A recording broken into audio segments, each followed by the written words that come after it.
देखिए आज जो है क्वेश्चन वो है व्हाट इज कम्युनिकेशन, संदेश वाहन क्या है। तो संदेश वाहन का मतलब होता है, देखिए अपने नाम से ही स्पष्ट है, संदेश का वाहन मतलब संदेश का जो वाहन करता है। जैसे कि मान लीजिए मनुष्य को ढोने वाला जो गाड़ी है वो बाइक है, कार है, ट्रेन है, जो यहाँ से वहाँ ले जाता है। इसी तरह माल ढोने वाला जो गाड़ी होता है तो वो माल ढोने वाला गाड़ी कहलाएगा। और जो संदेश का वाहन होगा मतलब संदेश को यहाँ से वहाँ पहुँचाएगा वो संदेश वाहन कहलाएगा। तो संदेश वाहन में पहले क्या था, जो कोई चिट्ठी लिखते थे डाक के माध्यम से यहाँ से वहाँ पहुँचता था। आज जो है वो जगह व्हाट्सएप ले लिया है, फेसबुक ले लिया है और न्यूज़ चैनल के माध्यम से भी संदेश का वाहन हो सकता है, यहाँ से वहाँ जा सकता है। पेपर के माध्यम से भी हर एक व्यक्ति तक जो है संदेश पहुँच पा रहा है। तो संदेश वाहन का काम news channel, paper, WhatsApp, Facebook ये सारे करते हैं। ठीक है, तो संदेश वाहन आप लोग समझ गए ना, कोई दिक्कत नहीं ना। कोई पूछेगा संदेश वाहन क्या है तो आप लोग बता सकते हो। संदेश वाहन का व्यवसाय में बहुत बड़ा महत्व है, क्योंकि अगर जो व्यापार की जगत है उसमें जो डायरेक्टर हैं उनका संदेश अगर कर्मचारी के बीच नहीं पहुंच पाएगा तो वो काम नहीं हो पाएगा। इसलिए संदेश वाहन बहुत महत्वपूर्ण है। जैसे स्कूल में, कॉलेज में अगर घंटी लगा हुआ हो और घंटी बजाया जाए किंतु आवाज़ अच्छा से नहीं आए तो क्लासरूम तक अगर आवाज़ नहीं पहुंच पाएगा तो उसमें घंटी का होना ना होना कोई मतलब नहीं रखता है। उसी तरह अगर संदेश का वाहन ठीक से नहीं हो पाता है, कर्मचारी तक नहीं पहुंच पाता है, जिसके लिए वो संदेश दिया गया वहाँ तक नहीं पहुंच पाता है, तो संदेश का कोई मतलब ही नहीं रह जाता है।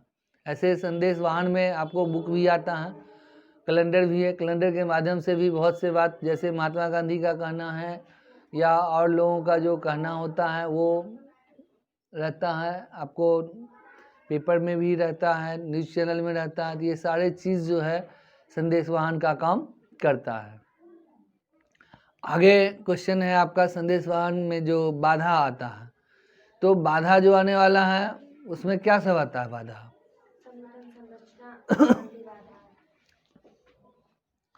देखिए पहले आप लोग ये सोचिए कि आपके पढ़ाई में आने वाला बाधा क्या सब है। आपके पढ़ाई में भी तो बहुत बाधा आता है, क्या सब बाधा आता है?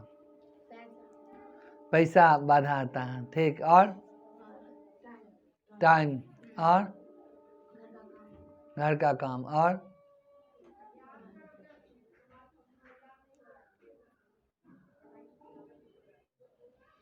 देखिए वही बात है, संदेश वाहन में जो बाधा आने वाला है, पहला पॉइंट आपने क्या कहा? संगठन संरचना संबंधी बाधाएं। देखिए संगठन संरचना मतलब जो संगठन का संरचना तैयार किया गया है उसमें जो बड़े कर्मचारी जो नीचे कर्मचारी को कहते हैं कोई बात और कर्मचारी तक अगर नहीं पहुंच पाता है तो ये संगठनात्मक बाधा कहलाएगा।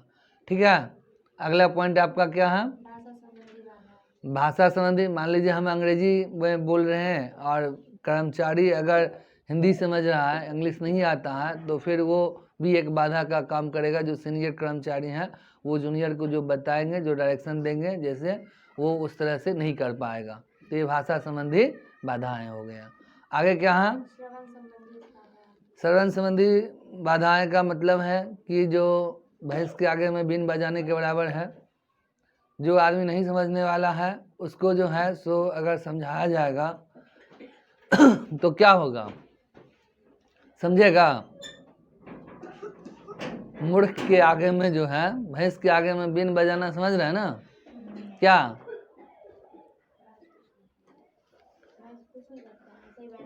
उसको कितना भी समझाएंगे तो कुछ नहीं समझने वाले। मतलब मूर्ख को कितना भी समझाए, कहावत है जो मूर्ख को पैसा दे दें ज्ञान नहीं देना चाहिए, और ज्ञान दोगे तो कपार फाड़ने को तैयार हो जाएगा। ठीक है, तो आगे क्या है अगला पॉइंट? भावनात्मक दृष्टिकोण में अंतर की बाधा, मतलब भावना में भी बाधा हो जाता है कि हमने कोई भावना से कहा और कर्मचारी कोई और भावना से सोच लिया, तो भावना में अंतर होने के कारण वो भी एक बाधा का कारण बन जाता है। मान लीजिए सीनियर कर्मचारी जो होते हैं वो जूनियर कर्मचारी को इसलिए कहते हैं जो जूनियर कर्मचारी आगे वो गलती न करे, और जूनियर कर्मचारी को गुस्सा आ गया, वो सोचता है कि नहीं हमको ये हमेशा ऐसे करते हैं, अब हम काम ही नहीं करेंगे। तो बहुत कुछ देखना पड़ता है। आगे क्या है? मनोवैज्ञानिक बाधा है, मतलब मन में ही आदमी को सेटअप हो गया। दो तरह के लोग होते हैं, एक पॉजिटिव थॉट वाले और एक नेगेटिव थॉट वाले। पॉजिटिव वाले हमेशा पॉजिटिव ही सोचते हैं और नेगेटिव वाले हमेशा नेगेटिव सोचते हैं। कोई ऐसी बात है ही नहीं जिसमें कि पॉजिटिव नहीं हो और नेगेटिव नहीं हो। जितना भी बात है हर एक बात में पॉजिटिव और नेगेटिव दोनों होता है। तो जो पॉजिटिव सोचने वाला है वो हमेशा पॉजिटिव सोचेगा, वो पॉजिटिव ही देखेगा, और जो नेगेटिव सोचने वाला है वो हमेशा उसमें नेगेटिव ही देखेगा। जैसे बतौर एक एग्जांपल लीजिए कि अगर आधा गिलास पानी को एक आदमी से पूछा गया ये क्या है, तो बोला आधा गिलास पानी है। दूसरा आदमी कहा है आधा गिलास खाली है। तो कहने का मतलब किसने कहा आधा गिलास भरा हुआ है, किसने कहा आधा गिलास खाली है। तो देखने का नज़र है। तो मनोवैज्ञानिक बाधाएं हैं, जो मन जिसको मान लीजिए पॉजिटिव थॉट वाले हैं वो पॉजिटिव सोचेंगे, जो नेगेटिव सोचने वाले हैं वो नेगेटिव सोचेंगे। आगे क्या है आपका बाधा? पदहीनता, मतलब सबका पद अलग अलग है और ये भी बाधा के रूप में आता है। अगला पॉइंट क्या है आपका? व्यक्तिगत बाधाएं, मतलब कुछ लोग ऐसे होते हैं जो दूसरे का आवाज़ सुनना चाहते हैं तो आगे बढ़ जाते हैं, कुछ लोग दूसरे का आवाज़ नहीं सुनना चाहते हैं तो आगे नहीं बढ़ पाते हैं। ठीक है, आगे क्या है? पदोन्नति की आकांक्षा, मतलब सबको होता है कि हमको प्रमोशन हो, और अगर प्रमोशन नहीं हुआ तो वो बाधा के रूप में काम करने लगता है। उसको उस काम को करने में मन नहीं लगता है, क्योंकि उसको दिमाग में होता है हम इससे ऊपर वाले पोस्ट पर पहुँचे हैं, और वो अगर प्रमोशन नहीं हुआ तो उसको वो काम करने में मन नहीं लगता है। आगे क्या है? मतलब अवसर की अनुपयुक्तता, सबको अवसर मिलना चाहिए, अगर उसको अवसर नहीं मिलता है तो वो भी एक बाधा के रूप में आता है। और क्या है? मानवीय संबंध संबंधी बाधाएं, मतलब कहीं कहीं संबंध भी जो है बाधा के रूप में आता है। जैसे देखिए आप लोगों के पढ़ाई के में भी घर में कोई रिलेटिव आ जाते हैं, गेस्ट आ जाते हैं, तो आपकी पढ़ाई डिस्टर्ब होती है। वैसे ही आपके घर के कोई भी मेंबर जो आपके क्लोज के हैं उनको अगर बीमार हो जाते हैं तो आपकी पढ़ाई में बाधा आती है। आपको पढ़ाई में बाधा आने में और भी बहुत से बात है।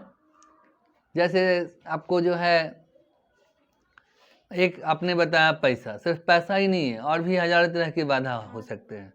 अब घर में कोई मान लीजिए आपको सीरियल है, रामायण है या महाभारत है या कोई फिल्म ही है या कोई गाना है जो कोई लोग देख रहे हैं, तो आपका बार बार उस साउंड को तरफ माइंड कवर कर लेता है। तो आपकी पढ़ाई लिखाई की वस्तु दिमाग में नहीं आता, मगर वो चीज़ आपको दिमाग में और वो अपने तरफ खींच कर लेकर चला जाता है। आप पढ़ाई छोड़ करके चले जाते हो वो देखने के लिए। ऐसा होता है क्या? होता है ना। तो बाधा एक प्रकार का तो है नहीं, हजारों तरह का बाधा है। आगे क्या है आपका? भौगोलिक दूरी संबंधी बाधा। अगर दूरी ज़्यादा है तो भी आवाज़ ठीक से सुनाई नहीं देगा, तो वहाँ भी जो है बाधा के रूप में आएगा। आगे लोगों की हितों की भिन्नता संबंधी बाधा है, माने सबके हित का अलग अलग बात हो सकता है। आगे जो नेतृत्व करने वाले हैं वो अगर अच्छा से नहीं कर पा रहे हैं तो भी एक बाधा के रूप में आता है। तो इस प्रकार संदेश वाहन का जो बाधा है वो बहुत तरह के हैं। आप लोगों को अगर परीक्षा में एक क्वेश्चन रहता है संदेश वाहन क्या है, इसकी बाधाओं का व्याख्या करें, तो आप इसको ऐसे बता सकते हैं जो संदेश का वाहन करता है। संदेश वाहन जब भी होगा तो सबसे पहले दो मस्तिष्क होगा, दो दिमाग होगा, दो आदमी होगा। तो दो मस्तिष्क होगा, एक मस्तिष्क से बात निकलेगा और दूसरे मस्तिष्क तक पहुंचेगा। वो जो पहुंचने का रास्ता है ना उसको क्या बोलते हैं? संदेश वाहन। उसमें आपको मोबाइल आएगा, नेट, इंटरनेट, ये WhatsApp, Facebook, paper, news channel, ये सारा संदेश वाहन का काम करेगा। और इसमें जो आने वाले बाधा हैं वो आपको हजारों तरह का बाधा है। जो अभी आपको चर्चा किया गया है, और आराम से ये क्वेश्चन आप लोग एग्ज़ाम में लिख सकते हैं। ठीक है, थैंक यू, धन्यवाद।